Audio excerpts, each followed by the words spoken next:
오늘 우리 하나님의 말씀은 마가복음 9장 30절부터 37절의 말씀입니다.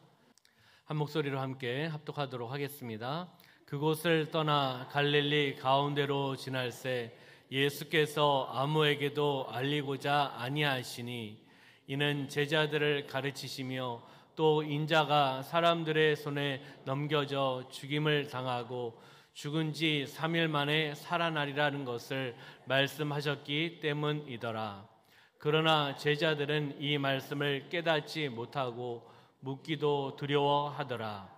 가버나움에 이르러 집에 계실새 제자들에게 물으시되 너희가 길에서 서로 토론한 것이 무엇이냐 하시되 그들이 잠잠하니 이는 길에서 서로 누가 크냐 하고 쟁론하였음이라. 예수께서 앉으사 12 제자를 불러서 이르시되 누구든지 첫째가 되고자 하면 뭇사람의 끝이 되며 뭇사람을 섬기는 자가 되어야 하리라 하시고 어린아이 하나를 데려다가 그들 가운데 세우시고 안으시며 제자들에게 이르시되 누구든지 내 이름으로 이런 어린아이 하나를 영접하면 곧 나를 영접함이요 누구든지 나를 영접하면 나를 영접함이 아니요 나를 보내신 이를 영접함이니라. 아멘. 마가복음 9장 30절부터 37절 말씀 중심으로 누가 큰 자인가 라는 제목으로 말씀을 나누도록 하겠습니다. 우리 옆에 있는 분하고 인사하겠습니다. 성령으로 충만합시다. 네, 앞뒤에 계신 분하고 인사할까요? 예수님 안에서 좋은 일이 일어납니다. 주일 예배를 통하여 하나님의 은혜와 축복을 받으시기를 주님의 이름으로 축원합니다. 이 세상에 많은 사람들은 높아지기 위해서 애를 씁니다. 네, 맞나요? 네. 많은 사람들은 낮은 것보다 높아지기 위해서, 높은 자리를 차지하기 위해서 애를 쓰고 있습니다. 그것을 위해서 자신을 혹사하기도 하고 밤낮을 가리지 않고 일을 하고 노력하고 자격증도 따고 시험을 보고 합니다. 다른 사람들과 무한한 경쟁 속에서 이겨야 되기 때문이죠. 그러면서 그 사람들은 엄청난 스트레스와 고통을 받게 됩니다. 높은 자리를 어떠한 방법으로 해서 차지하기 위해서요. 그러나 예수님의 가르침은 어떠한 가르침입니까? 약하고 낮고 천한 사람들을 서로 겸손하게 섬기며 나아가라고 말씀하고 있습니다. 오늘 본문의 말씀은 긴 말씀은 아니긴 하지만 세 부분으로 한번 나눠볼 수가 있습니다. 첫 번째는 예수님의 그 순환, 죽음에 대한 그 예고를 말씀합니다. 예수님께서 제자들에게요. 첫 번째가 아니라 두 번째 말씀하시는 겁니다. 그리고 누가 큰 자인지에 대한 그 쟁론에 대한 이야기가 나옵니다. 제자들이 길을 가면서 그들이 서로 토론하고 다투고 쟁론합니다. 누가 크냐? 마지막 세 번째는 예수님께서 그 상황 속에서 어린아이의 모델을 삼아서 어린아이에 대한 교훈을 말씀해주고 있습니다. 바로 제자도 섬김에 대한 부분들을 말씀해주고 있는 겁니다. 예수님은 앞으로 있을 그 죽음과 부활을 예고하지만 제자들은 그것을 깨닫지 못합니다. 십자가의 그 죽음, 부활하심에 대한 부분들을 말씀하시는데 제자들은 그것을 깨닫지 못하고 있습니다. 누가 더 큰지에 대해서 그 방향성만 갖고 있습니다. 그렇기 때문에 깨닫지 못하는 제자들을 포기하신 것이 아니라 예수님께서는 바로 제자도 섬김 이것을 다시금 가르쳐주고 계시는 것을 보게 됩니다. 바로 첫째가 되려면 다른 이들을 섬겨야 된다. 할렐루야. 우리 사랑하는 성도님들 섬기는 자가 되시기를 소망합니다. 30절부터 32절의 말씀을 보면 두 번째로 말씀하시는 그 순환, 예수님의 그 죽음에 대한 부분들을 예고를 하고 계십니다. 그런 말씀을 한번 우리가 보도록 하겠습니다. 30절 말씀 함께 봉독하겠습니다. 그곳을 떠나 갈릴리 가운데로 지날새 예수께서 아무에게도 알리고자 아니하시니 아멘.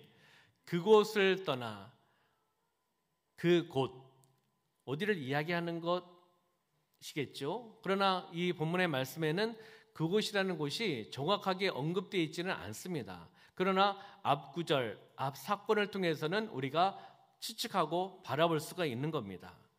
그 앞에 이야기는 산상 변화 사건, 변화사 사건이 나오고 있습니다. 그리고 산 아래에서의 그 치유 사건, 예수님께서 그 산에서 내려오셔서 또한 내려오신 후에 치유하는 그 사건이 나오고 있습니다.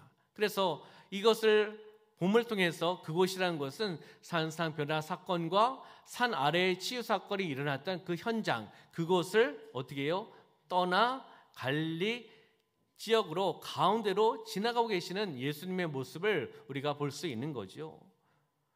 그러면서 어떻게 말씀하십니까? 지나가시면서 예수님께서는 아무에게도 알리지 않고 지나가십니다.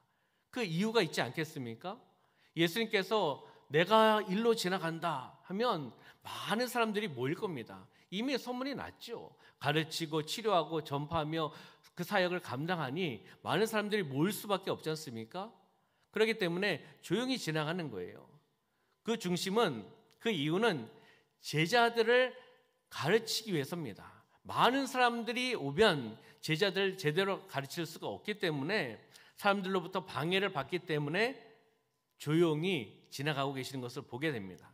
다시 이야기하면 제자들에게 집중 교육을 시키시기 위해서 이 땅에 오셔서 가르치고 치료하고 전파하는 사역을 하셨잖아요. 그리고 제자들이 그것을 보았습니다. 어떻게 보면 현장 실습이죠. 제자들의 입장에서는 현장 실습을 보여주고 계시는 것을 보게 되는 겁니다.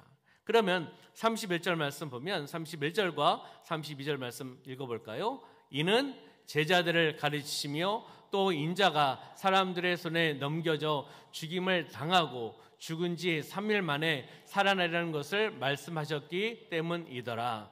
그러나 제자들은 이 말씀을 깨닫지 못하고 묻기도 두려워하더라. 아멘. 31절 말씀 보면 이는 제자들을 가르치시며, 그 가르치시기 위해서 조용히 지나가셨다는 것을 말씀해주고 있습니다. 그러면 예수님께서 제자들에게 가르치신 내용이 있어야 되지 않겠습니까? 그 내용이 바로 죽음, 십자가에서의 죽음, 그리고 부활하심을 이야기하는 겁니다. 31절에 그렇게 나오고 있잖아요. 인자가 사람들의 손에 넘겨져 죽임을 당하고 죽은 지 3일 만에 살아나리라. 뭐죠?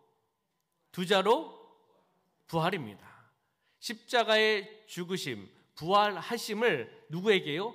예수님께서 제자들에게 가르쳐주고 계시는 것을 보게 됩니다. 두 번째예요. 모르기 때문에 또 가르치는 것이죠. 왜냐하면 그 제자들이 복음을 듣고 제자들의 은혜를 받고 제자들이 제자를 낳고 제자가 그 제자를 낳아서 복음이 전파되어야 되지 않겠습니까? 그 중심 인물들이 제자이기 때문입니다. 그 제자들이 온전히 알아야 되기 때문에 예수님께서는 제자 양육, 제자 교육을 현장에서 실습하고 계시는 것을 지금 보게 되는 겁니다. 그러나 예수님의 그 구속 사역을 가르쳐 주시는데도 제자들은 모르고 있습니다. 깨닫지 못하고 있는 제자들의 모습을 보게 됩니다. 예수님께서는 예루살렘으로 계속 가고 계시는 거예요. 어떻게 보면 고독한 죽음을 준비하기 위해서 한 걸음 한 걸음 내딛고 계시는 예수님의 모습. 가르치고 가르치는데도 제자들은 그 의미를 알지 못하고 다른 방향으로, 다른 생각으로, 다른 관점으로 나가고 있는 제자들의 모습. 예수님 어떠한 마음이 드시겠습니까? 이런 상황 속에서 여러분들이 예수님이라면 어떠한 마음이 드시겠습니까? 뭐죠? 답답하다는 거예요. 답답하지 않겠습니까? 처음도 아니고 두 번이나 가르쳐 주는데 이들은 다른 생각하고 있고 이들은 다른 방향으로 생각하고 있고 다른 관점으로 생각하고 있고 같이 동행해서 가는데 생각과 방향성이 다르다는 거예요. 그렇기 때문에 깨달음이 있어야 됩니다. 영적인 깨달음이 있어야 됩니다. 영적인 분별력이 있어야 됩니다. 올바른 방향이 온전히 설정돼야 되는 거예요. 스승인 예수님과 함께 거닐면서 지금 예루살렘으로 향하고 있는데, 동행하고 있는데 다른 생각을 가지고 있는 제자들의 모습을 보게 되는 거죠. 그러면서 33절부터 37절까지는 제자들이요, 어떻게 생각하고 있습니까? 누가 큰지에 대해서 토론, 논쟁하고 있습니다. 누가 큰지, 그것에 대해 이야기하고 있습니다. 한번 말씀으로 한번 들어가 볼까요? 33절과 34절 시작. 가버나움에 이르러 집에 계실새 제자들에게 물으시되 너희가 길에서 서로 토론한 것이 무엇이냐 하시되 그들이 잠잠하니 이는 길에서 서로 누가 크냐 하고 쟁론하였음이라. 아멘. 여기에 먼저 33절 말씀에 보면 가버나움이라는 지역이 나오잖아요. 가버나움에 이르러 집에 계실새라고 되어 있습니다. 그러면 그래도 말씀에 나오는 그 지역이 어디인지를 우리가 한번 살펴보았으면 좋겠습니다. 그래서 제가 지도에 가버나움을 이제 표시를 했는데요. 지중해 있는 그쪽 지도를 보시면 갈릴리 호수, 갈릴리 바다를 제가 빨간 온으로 표시해 놨습니다. 찾으셨습니까? 네. 갈릴리 바다 밑에 북에서 남쪽으로 어떤 강이 있죠? 요단 강이 있습니다. 그 다음에 그 밑에 사해가 있습니다. 그리고 요즘 이스라엘과 하마스와의 전쟁이 일어나고 있는 그 가자 지구, 가자 지역 아시죠? 매스컴에서 많이 들어서 가자, 이건 기억하실 거예요. 어딘지 잘 모르겠지만 그것이 그 지중해 지도에 보면은 왼쪽에 가자 지구라고 제가 파란 원으로 표시했습니다. 가자 지구가 여기예요. 그리고 예루살렘과 베들레헴과 여리고 그 중심 지역에 있는 지역이 서안 지역입니다. 그래도 뉴스에 나오고 전쟁이 어디서 벌어지는지는 그래도 좀 알면 더 좋지 않겠습니까? 그래서 표시한 거고요. 갈릴리 호수, 갈릴리 바다를 크게 해서 본 지도가 이제 있죠. 거기에 가버나움을 제가 표시해 놨습니다. 찾으셨습니까? 그 가버나움, 갈릴리 바다, 갈릴리 호수의 북서쪽에 위치한 지역입니다. 그리고 예수님께서 사역을 하셨던 곳이고 예수님께서 치유 사역을 자주 하셨던 곳이 이 가버나움 지역입니다. 그럼 한 장 넘겨주시면 그 갈릴리 바다, 갈릴리 호수 주변을 통해서 예수님께서 주요 사역지잖아요. 그래서 이 부분을 다 지금 이 시간에 설명할 수는 없겠지만 거기에 있는 것을 제가 한번 읽어드리면 예수님께서 가르치고 고치셨던 게네사렛 지역, 산상수훈을 가르친 역사적인 장소, 또 예수님께서 여러 기적을 행하셨던 가버나움, 예수님께서 레위, 시몬, 안드레, 요한과 야고보를 부르셨던 지역, 무리를 먹이시고 예수님께서 호수 위에서 제자들에게 나타나시고 또 예수께서 귀신 들린 사람을 고쳐주시고 또 예수님께서 폭풍을 잔잔하게 해주시고 또 막달라 마리아의 고향도 있는 그곳, 그것이 갈릴리 호수, 갈릴리 바다의 주변의 모습입니다. 예수님께서 이 주변에서 많은 사역을 감당하고 계시다는 것을 우리가 이 지도를 통해서도 알 수가 있습니다. 그럼 본문으로 다시금 돌아오면요, 여기 이제 가버나움에 이르러 집에 계실새라고 말씀하고 있잖아요. 그 가버나움에 있는데 집에 계시다. 그러면 이 집은 이 본문에서는 특정지어 이야기하지는 않습니다. 어느 집이다라고 표현하지는 않습니다. 누구의 집이다 구체적으로 언급하지 않지만 가버나움에 있는 집은요, 베드로나 안드레의 집이에요. 그 중에 한 집이겠죠. 명확하게 이야기하고 있지는 않지만. 그래서 본문 말씀에서 안타까운 것은 제자들이 무엇하고 있습니까? 서로 토론, 쟁론, 다시 이야기하면 다투고 있는 거예요. 다투고 있는 거. 전도를 어떻게 할까? 선교를 어떻게 할까? 우리가 어떻게 섬길까? 이것에 대해서 논쟁한 거 아닙니다. 무슨 논쟁을 했습니까? 누가 크냐? 누가 더 큰 자인가? 이것에 대해서 논쟁을 벌였습니다. 그렇기 때문에 예수님께서 질문하셨을 때 그것에 대해서 답을 하지 못하고 있는 제자들의 모습을 볼 수가 있습니다. 왜요? 길에서 서로 누가 크냐 논쟁을 벌였기 때문에 그래도 양심은 있었나 봐요. 예수님께서 질문하시니까 양심이 있으니까 꺼림칙하니까 답을 못하는 거겠죠. 그렇잖아요. 예수님, 우리는 이 갈릴리 지역에서 이렇게 전도하고 싶습니다. 이렇게 선교하고 싶습니다. 이렇게 섬기고 싶습니다. 그러면 당당하게 이야기했을 겁니다. 근데 그것이 아니라 개인적으로 사리사욕으로 기득권으로 서열로 성공에 인간적인 마음으로 누가 크냐 이거에 대해서 이야기하다 보니 서로 다투다 보니 그것에 대해서 예수님께 답을 할 수가 없는 모습을 보게 되는 거죠. 누가 크냐? 다시 이야기하면 예수님이 왕이 되실 텐데 이 세상에 정치적으로 군사적인 왕이 되실 텐데 그 높은 자리에 올라가시면 나도 그 높은 자리에 올라가야 된다는 겁니다. 왕이 되시면 그냥 이야기해 보는 겁니다. 왕이 되시면 배 씨는 이렇게 할 수 있겠죠. 총리나 국무총리는 내가 돼야 되지 않아? 왜요? 수제자인 배 씨 누구예요? 저는 그렇게 얘기 안 했습니다. 베드로 배 씨라고. 그렇잖아요. 수제자라고 이야기하고 본인이 항상 주님과 함께 했던 제자잖아요. 그러면 예수님께서 정치적인 왕, 세상의 왕이 되시면 총리 한 자리 해야 되지 않겠습니까? 그리고 또 많은 제자들 있잖아요. 그러면 나는 그래도 서열이 이 정도인데 장관은 해야지, 국무위원은 해야지, 국회의원은 해야지 이런 생각 갖고 있다는 거예요. 이런 이야기입니다. 이것이요. 서로 크냐 이것을 지금 이야기하고 있는 거죠.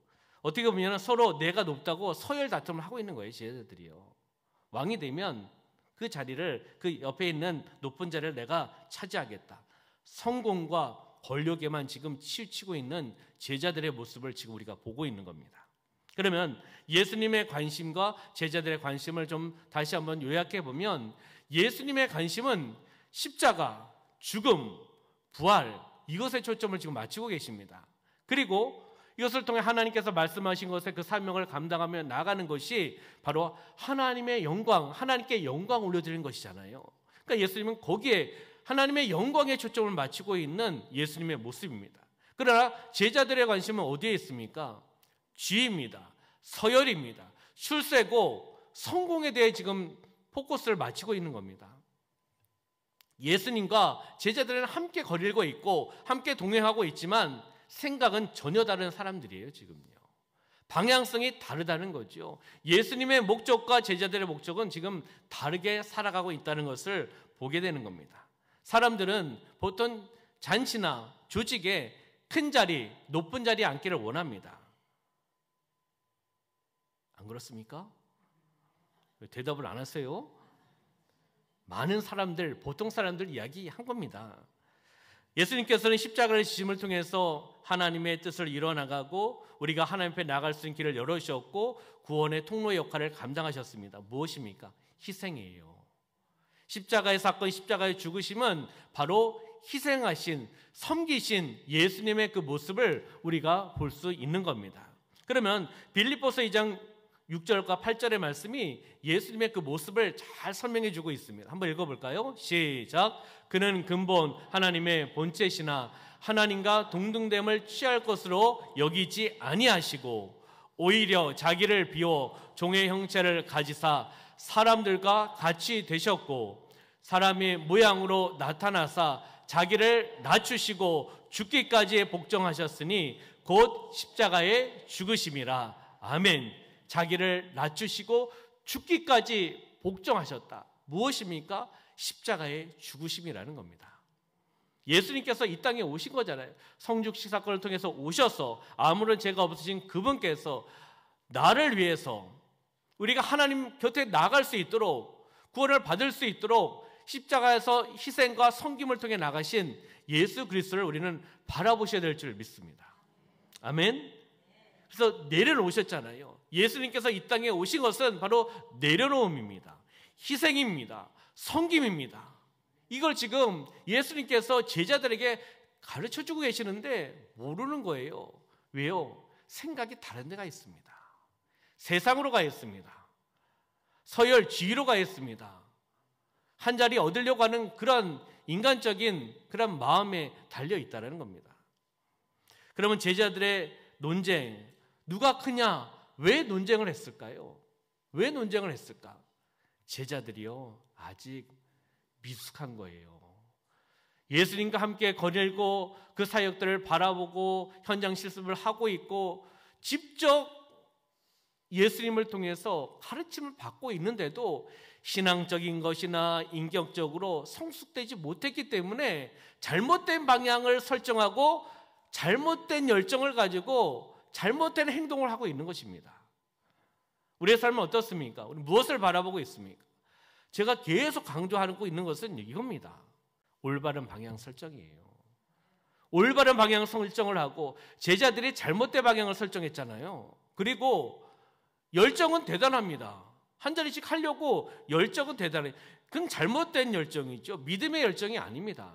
그리고 누가 크냐라고 함께 토론하고 싸우고 있습니다. 잘못된 행동을 통해서 나아가고 있는 거죠. 올바른 방향을 설정하고 믿음의 열정을 가지고 하나님의 결국을 믿는 믿음으로 행하며 나가는 우리 사랑하는 성도님들의 삶이 되시기를 주님의 이름으로 축원합니다. 그러면 35절부터 37절까지는 이런 상황 속에서 예수님께서 포기하지 않으시고 제자들에게 제자도, 제자됨, 섬김에 대한 부분들을 말씀하고 있습니다. 그럼 35절 말씀 볼까요? 35절 시작. 예수께서 앉으사 12 제자를 불러서 이르시되 누구든지 첫째가 되고자 하면 뭇사람의 끝이 되며 뭇사람을 섬기는 자가 되어야 하리라 하시고 아멘. 예수님께서 어떻게 하신 거죠? 행동이 지금 예수께서 영어로 써 있나요? 히브리어로 써 있나요? 앉으셨다는 거예요. 앉으셨어요. 왜 앉으셨을까요? 다리가 아프셔서? 앉아서 그 다음 말씀을 보니까 12제자를 부르시는 거예요. 앉으셔가지고 12제자를 불러서 앉히시는 거겠죠. 그러면서 그들에게 다시 한번 가르침을 주시는 거죠. 예수님께서 제자들이 이야기했던 토론, 쟁론, 다툼의 내용을 모르신 것이 아니라 알고 계시는 상황입니다. 알고 계시기 때문에 예수님께서 앉으시고 12제자를 부르시는 겁니다. 말씀 띄워주세요. 12제자를 부르셔가지고 말씀하시는 거죠. 누구든지 첫째가 되고자 하려면 뭇사람의 끝이 되며 뭇사람을 섬기는 자가 되어야 된다. 첫째가 되고 싶으면 섬기는 자가 되라는 것입니다. 섬기며 나가라고 말씀하고 있죠. 뭇사람이 끝이 되며 자신을 낮춰서 섬기라는 거예요. 다시 이야기하면 첫째가 되려고 하면 섬기는 사람이 되어야 한다는 겁니다. 섬기는 사람이 되시기를 소망합니다. 우리 옆에 있는 분 바라보시면서 당신은 섬기시는 분입니다. 한번 인사해 주실까요? 이렇게 인사하는데 뭘요? 저는 아니에요. 이렇게 하시면 없으시죠? 그러면 그 밑에 말씀 보면 끝이 되어야 한다. 끝이 되어야 된다는 것은 낮아져야 된다는 겁니다. 자신을 낮춰서, 자신을 높이면서 섬기는 것이 아니라 자신을 낮춰서 예수님처럼 내려놓음을 통해서 낮춰서 사람들을 섬기라고 지금 예수님께서 제자도 섬김에 대한 부분들을 제자들에게 가르쳐주고 계시는 겁니다. 겸손하게 섬기라는 거죠. 그럼 다시 한번 예수님의 관심과 제자들의 관심을 다시 한번 정리해 보면은 예수님의 관심은 자기 희생이었습니다. 자기를 희생하신 거잖아요. 십자가에 희생하신 겁니다. 그리고 섬기신 겁니다. 섬김을 받으러 오신 분이 아니라 섬기러 오셨습니다. 누구를 섬기러 오셨습니까? 나를 섬기러 오신 거예요. 나의 죄 때문에 그 죄를 해결받을 수 있는 길을 여시기 위해서 섬기러 오셨다는 겁니다. 그런데 제자들의 관심은 무엇입니까? 높은 자리예요.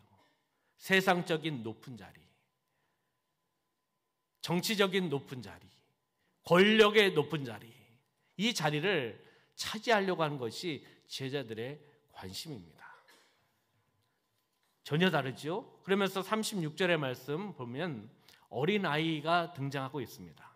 어린아이 하나를 데려다가 이제 예수님께서 어린아이를 통해서 모델로 삼으셔서 그 다음에 상징적인 것을 제자들에게 가르쳐주고 계시는 겁니다. 이 어린아이에 대한 것은 이제 설명해 드릴 텐데요. 보통 이 시대에 어떤 문화, 풍습 하면은 그것을 가지고 예수님께서 상징적으로 비유적으로 말씀을 하십니다. 왜냐하면 그것을 가지고 오고 끌어오면은 한마디만 얘기해도 그것만 보아도 그 사람들은 알고 있는 거예요. 그것이 무슨 문화고 무슨 풍습이고 무슨 의미인지를 알고 있기 때문이죠. 그래서 어린아이 하나를 데려다가 그들 가운데 세우시고 안으시면서 제자들에게 지금 이제 말씀을 하고 계시는 거죠. 바로 실제적인 예를 어린아이를 들어서 모델로 삼고 계시는 것을 보게 되는 겁니다. 어린아이는 그 당시에 헬라권 문화권에서는 바로 어린아이, 미숙하고 유치한 존재로 보고 이해를 했습니다. 유대 문화권에서는 어린아이를 방자하고 문별하고 그렇기 때문에 엄격한 교육이 필요한 존재, 또 전쟁이나 노역에 있어서 별 가치가 없는 필요성이 없는 그러한 존재로 보았습니다. 그렇기 때문에 어린아이의 인원수를 세웠다, 세지 않았습니다. 어린아이와 그리고 죄송합니다, 여성분들을 안 쉬었어요. 그 당시입니다. 지금 안 쉬면 큰일 나지요. 그렇잖아요. 그 당시에 어린아이는 숫자로도 들어가지 않았습니다. 여성도 들어가지 않았습니다. 그렇게 약하고 연약하고 가치 없는 존재로 문화가 있었기 때문입니다. 바로 섬김의 모델로서 어린아이를 내세운 것은 그 의미가 있는 겁니다. 그 시대, 그 문화에 바로 어린아이는 가장 낮은 자로 평가되었기 때문입니다. 그래서 가장 낮은 자로 평가되었기 때문에 어린아이를 데려다 놓고 세우시고서 예수님께서 말씀하시는 거죠. 그러면 37절에 말씀하고 있습니다. 37절 시작. 누구든지 내 이름으로 이런 어린아이 하나를 영접하면 곧 나를 영접함이요, 누구든지 나를 영접하면 나를 영접함이 아니요 나를 보내신 이를 영접함이니라. 아멘. 어린아이 하나를 영접하면 나를 영접한다라고 말씀하고 있지 않습니까? 바로 예수님의 제자로서 섬긴다는 것은 낮은 자들, 무시받는 자들, 그리고 연약한 자들, 헐벗고 굶주린 자들을 다 이야기를 하는 겁니다. 그들을 영접하고 섬기라는 거예요. 예수님의 제자로서 그 어린아이, 힘도 없고 연약하고 그리고 나약하고 낮은 자고 무시받는 자들, 이 어린아이뿐만이 아니라 그 당시엔 여성도 되고요, 고아와 가부, 힘들고 어려운 자들 다 포함되는 겁니다. 다시 이야기하면 사회적 약자를 이야기하는 겁니다. 예수님께서는 사회적 약자들을 돌아보라는 거예요. 내 자신을 내려놓고 낮추고 섬기며 나가라는 겁니다. 이 어린아이를 하나를 영접하고 대하는 일이 누구를 대하고 누구를 영접하는 거라고요? 예수님을 대하고 예수님을 영접하는 거라고 지금 말씀하고 있는 겁니다. 우리는 하나님의 백성입니다. 하나님의 자녀입니다. 이 시대의 제자입니다. 그러면 우리는 대접받으려는 자세가 아니라 섬기려는 자세로 우리는 나가야 됩니다. 왜냐하면 우리는 벌써 하나님의 은혜를 받은 자고 구원을 받은 자고 영원한 생명을 받은 자고 천국 시민권을 가지고 있는 자고 그렇잖아요. 여러분들 주민등록증 있으시죠? 전라북도 남원시, 동문로, 남문로 이렇게 해서 주소지가 가지고 계시잖아요. 우리는 또 하나의 주민등록증이 있는 거죠. 어디요? 천국. 할렐루야. 영원한 본향, 영원한 고향, 하나님께서 예비하신 곳. 우리는 예수님을 나의 구원자, 나의 구세주로 믿고 입으로 신하고 내 마음속에 예수님을 영접하며 살아가는 하나님의 자녀이기에 하나님께서 또 다른 주민등록증을 우리에게 주신 겁니다. 그렇잖아요. 그렇기 때문에 우리는 하나님의 그 은혜를 통해서 사랑을 받은 자로서 그 은혜와 사랑을 다시금 흘러내려보내는 삶이 되셔야 될 줄 믿습니다. 하나님의 은혜를 입은 우리들은 사회적 약자를 돌아보고 섬기셔야 된다는 겁니다. 그러면 적용점을 나누고 말씀을 정리해 볼까요? 그러면 어떻게 섬김의 삶을 살아갈 수 있을까? 예수님께서 제자들에게 가르침이 바로 이 시대에 우리에게 주신 가르침입니다. 그래서 조금 더 우리가 구체적으로 한번 생각해 보고 적용해 보자는 거죠. 어떻게 섬김의 삶을 살아갈 수 있을까? 첫 번째는요, 직분으로 예배의 섬김입니다. 하나님께서 목사로, 전도사로, 장로로, 권사로, 안수집사로, 집사로, 성도로서 우리에게 직분을 주셨습니다. 직분은요, 회사나 군대나 어떤 조직의 계급이 아닙니다. 할렐루야. 하나님께 주신 선물이고 교회를 세워나가기에 하나님께 주신 섬김의 직분입니다. 그러면 더 낮아진 모습으로 교회를 섬기고 교회를 세워나가고 하나님의 영광 위에 살아나가는 것이 바로 섬김의 모습입니다. 가장 먼저가 바로 예배예요. 직분자는 섬기는 자입니다. 섬기는 자. 직분은 그리스도께서 교회를 섬기기 위해서, 그리스도께서 우리가 교회를 섬기기 위해서 주신 선물이 바로 직분입니다. 직분을 세우셔서, 직분자를 세우셔서 주님의 몸된 교회를 섬기라는 겁니다. 바로 직분이 제 역할을 감당할 때, 직분자들이 그 사명을 제대로 감당할 때 교회가 건강해집니다. 교회가 성장할 수밖에 없습니다. 그 직분을 제대로 섬기지 않기 때문에 교회가 건강하지 않아지는 거예요, 사실은요. 그래서 교회의 직분, 섬김의 가장 먼저는 바로 예배입니다. 다른 부서, 다른 기관, 구역, 목장, 찬양단, 찬양대 섬기는 거 중요합니다.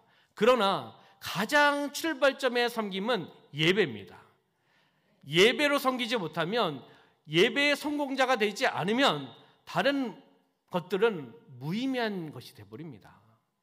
내 자신의 예배가 없고 내 자신이 예배를 드리지 않고 예배자로, 성공자로, 승진으로 나아가지 못하는데 무엇을 섬기겠습니까? 하나님께서 가장 원하시는 것은 바로 직분을 통해서 예배를 섬기는 겁니다. 예배를 올바로 드리라는 겁니다. 이것이 가장 첫 출발점의 섬김입니다.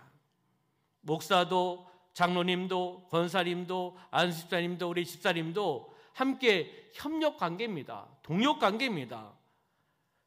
그리스도를 섬기고 교회를 세워나가는데 하나님께서 우리를 세워주셔서 영적 공동체를 통해 나아가는 그러한 길이라는 겁니다. 바로 하나님의 영광을 위해 직분자의 섬김을 다하시기를 주님의 이름으로 축원합니다. 예배를 승리하시기를 소망합니다. 두 번째는 성령께서 주신 그 은사를 통한 섬김입니다. 성령께서 주신 그 은사, 달란트가 있잖아요. 그것이 바로 찬양의 달란트가 있으신 분들은 찬양단, 찬양대 이렇게 섬길 수 있겠죠. 가르치는 그런 또한 은사, 사명이 있으신 분들은 교육부서에서 또 세움학교에서 학생들을, 친구들을, 어린이들을 가르치고 섬기며 나갈 수 있겠죠. 하나님께 주신 그 은사, 달란트를 땅에 묻는 것이 아니라 잘 활용하고 개발하여서 다시금 하나님 앞에 영광 올려드리는 그 섬김이 두 번째로 제가 말씀드리고 싶은 섬김입니다. 어디에서요? 현장에서요. 현장에서 섬기셔야 됩니다. 가정에서도 섬기셔야 되지요. 그렇지만 교회 현장에서, 나의 삶의 현장 속에서 하나님께 주시는 은사와 달란트를 통해서 섬김의 모습으로 나아가시기를 소망합니다. 마지막 세 번째는 세상 사람들과의 관계 속에서의 섬김입니다. 다시 이야기하면 하나님 앞에서 증인된 삶을 살아나가는 거죠. 주님의 증인으로 살아나가는 겁니다. 그들에게 내가 만난 예수 그리스도, 내가 들은 기쁜 소식, 그 복음을 전하는 거죠. 그것이 바로 세상 사람들을 섬기는 것이고 그들이 필요한 것이 무엇인지를 알고 그것을 함께 나눠주는 것 또한 섬김입니다. 그들이 필요한 것을 먼저 함께 나눠보고 섬겨보고 하나님의 때 성령께서 역사하실 때 복음을 동기부여를 교회로 초청하며 함께 나가는 그 섬김이 바로 세 번째의 섬김입니다. 사랑과 은혜와 나눔과 섬김을 통해 나가시는 삶이 되시기를 소망합니다. 이것이 무엇입니까? 하나님을 자랑하는 간증의 주인공이에요. 한번 따라해 볼까요? 나는 하나님을 자랑하는 간증의 주인공입니다. 할렐루야. 세상 속에서 세상 사람들을 섬기시기를 주님의 이름으로 축원합니다. 말씀을 마치도록 하겠습니다. 누가 큰 자인가? 예수님의 관심과 제자들의 관심을 보았죠. 예수님의 관심은 십자가였고 죽음이었고 부활이었고 하나님의 말씀의 복종함을 통하여 하나님의 영광, 자기 희생과 섬김을 통해 나아갔던 것을 보았습니다. 제자들의 관심은 지위, 서열, 출세, 성공, 높은 자리를 차지하는 것이었습니다. 관심과 목적이 달랐다는 것을 우리가 함께 확인해 보았습니다. 그러면 어떻게 적용할 수 있는가? 직분으로 예배를 성공해야 된다. 직분으로 예배를 섬겨야 됩니다. 성령께 주신 은사와 달란트를 통해서 삶의 현장 속에서 섬기며 나가야 된다. 세상들과의 관계 속에서 동떨어진 관계가 아니라 함께하는 관계 속에서 섬기며 나가라고 우리에게 말씀해 주고 계십니다. 사랑하는 성도 여러분, 우리가 예수 그리스도를 바라보고 십자가 사건을 바라보고 부활하심을 바라보면서 우리가 이 땅에서 섬기는 자로 살아가시기를 주님의 이름으로 축원합니다. 주님의 이름으로 축원합니다. 주님의 이름으로 축원합니다.